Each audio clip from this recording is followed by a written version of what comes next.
Gosh, Tom's got his leather jacket. Oh, man. You can't. Yeah, he's looking extra tall today. Yeah, you can throw lightning bolts at Tom Ross, but they're just going to bounce off that jacket. It looks like Tom has the play for this game. Wow. So it looks like he won the first game, lost the second game, and now they're in game 3. And he's going to lead, fetching for a Forest off of his Windswept Heath to a Noble Hierarch, and then just pass over to Josh Mays. So a pretty ideal start for Tom. And again, we've been seeing this all through this tournament, is decks are trying to find little ways to get ahead on mana and then leveraging that to a victory in the next, couple turns. Basically, Josh is able to get onto the board, but Tom is going to be able to get onto the board in a bigger way just because he has more mana. So Josh is just going to lead on a Stomping Grounds into a Goblin Guide and attack for 2.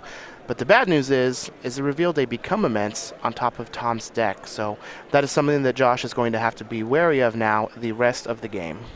Yeah, for sure. And one thing that's interesting about Goblin Guide in these sort of matches is because the games are so fast, you may give your opponent some extra lands, but the burn deck is trying to play a game where you don't even have enough time to play those extra lands. And so when they get the extra land, maybe it's not that big of a deal, but the extra information is really, really valuable.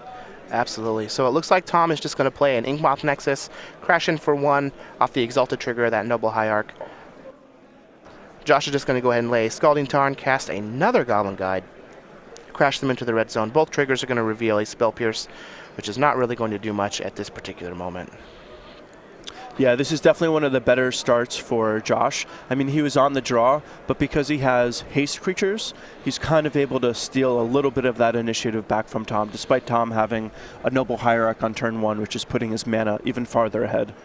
Also, Tom didn't deploy an Infect creature last turn. Even though he does have an Inkmoth Nexus, that is something that Josh does have to be aware of. Tom's going to have to sink some mana into actually getting this Infect creature going, which could give Josh the time needed to burn the game out. So Tom's just going to fire up that Inkmoth Nexus, send it into the red zone. It's going to get the Exalted trigger from the Noble Hierarch and do 2 Infect damage to Josh Mays. He's going to use his fetch land, crack it for a Sacred Foundry, and I imagine that signifies that he might have some number of Boros Charm or Lightning Helix in his hand. Yeah, this is one matchup where you're really going to watch the life totals. A lot of times it's about positioning or card advantage or control over the board. Control over the board is going to be somewhat relevant, but because each player essentially has a lot of spells that can go directly to their opponent's face, the life totals are going to be really, really important. So that's something you want to keep an eye on in this match. Absolutely. So Josh is going to go ahead and use his Arid Mesa. Just from glancing at his hand as he was fanning through it, it looks like he does have a Monastery Swift Spear, but he also has an Atarkus Command.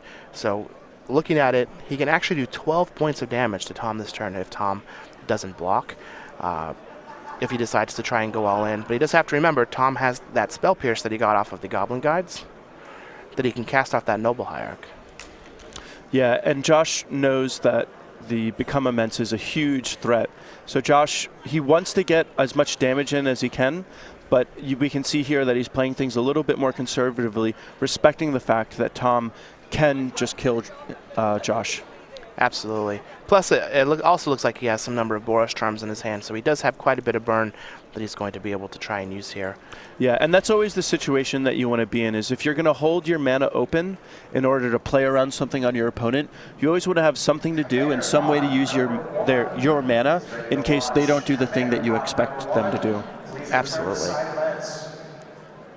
Now, Tom was able to get a land off of one of the Goblin Guide triggers.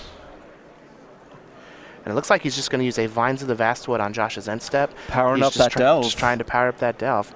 Yeah. Yeah, Tom is one of the only people that I see make plays like that. I mean, he is just so calculating, and he just knows all the ins and outs.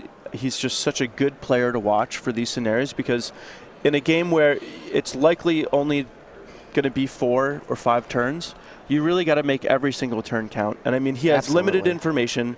Tom doesn't know exactly how this game's going to play out. He knows that he's probably pretty close to dead. He may only have one more turn, and he just knows that he's a little bottlenecked on mana, and firing off that Vines of the Vastwood, even if it's for no value, is just his only way to power up his delve.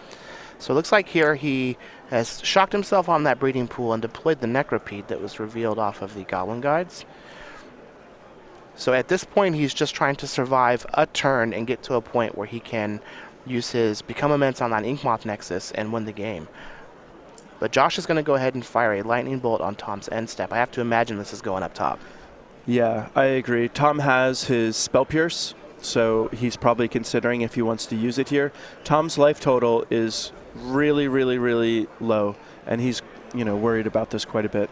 Yeah, and Josh with this Atarka's Command and Boros Charm in his hand, even if Tom uses the Spell Pierce to stop this lightning bolt, he's at risk of just dying next turn. Yeah, and this is really showcasing the power of the burn deck. I mean, Tom, he had a turn 1 Hierarch. He had a lot of, a lot of mana, but he wasn't actually able to use that mana on turn 2. Yeah, unfortunately, he didn't have an Infect creature to deploy, only an Inkmoth Nexus, which again, it felt like he's just been 1 mana off this entire game. Yeah, I mean, Josh managed to use he hit all of his land drops and used all of his mana on every single turn, whereas Tom, he missed using all of his mana on 1 turn. So, I mean, if you just look at the game in the sense of who used their mana more efficiently and had more of it, even though Tom had that Noble Hierarch, Josh was actually the one who had more mana and more effective mana, essentially. Absolutely. So it looks like Josh has gone ahead and sent all of his creatures into the red zone. Tom's in the tank trying to figure out how he can get out of this. He is going to be able to block 2 creatures, but he's basically going to be dead to almost any spell. Yeah, Tom's in a tough spot, and he knows he knows it. Leather Jacket just wasn't quite good enough this game. He didn't put enough shine on it this morning. Yeah.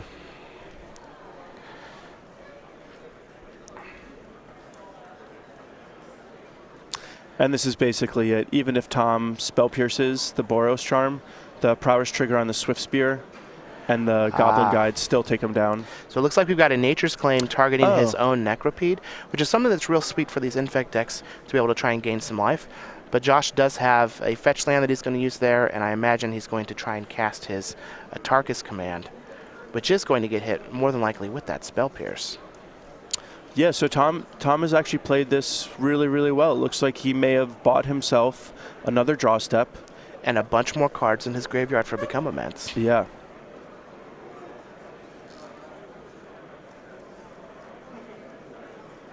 Wow, if Tom gets this game, that would be unreal. So it looks like he's going to survive this attack step. And his Necropede dies before combat damage is dealt, so the -1/-1 counter goes on the Swift Spear before the Swift Spear deals damage. I wonder what mode did he choose on the Boros Charm that's resolving. I don't know if it's 4 damage or if it's double strike targeting the Swift Spear. If it's 4 damage, it seems like Tom might just be dead anyway. So we'll have to see how the players are going to resolve this situation. If it's double strike, I guess it was 4 damage. Yep. Well, Tom still had a pretty sweet line of play to try to wiggle his way out of that situation, but... A very Tom Ross line of play. Yeah, but I mean, Josh just had a bunch of hyper-efficient cards. He hit a land drop every single turn. I think on turn 2, he played his second Goblin Guide, and there was 1 mana that he didn't use. But Josh, overall in a game where both players are just trying to be really, really aggressive, the player who uses their mana more efficiently is usually going to come out ahead, and we saw that happen to Josh. What's really interesting here is we see something similar to what Todd Anderson did yesterday with the Dismember on his own Dryad Arbor to try and power up his Become Immense. Tom was just trying to use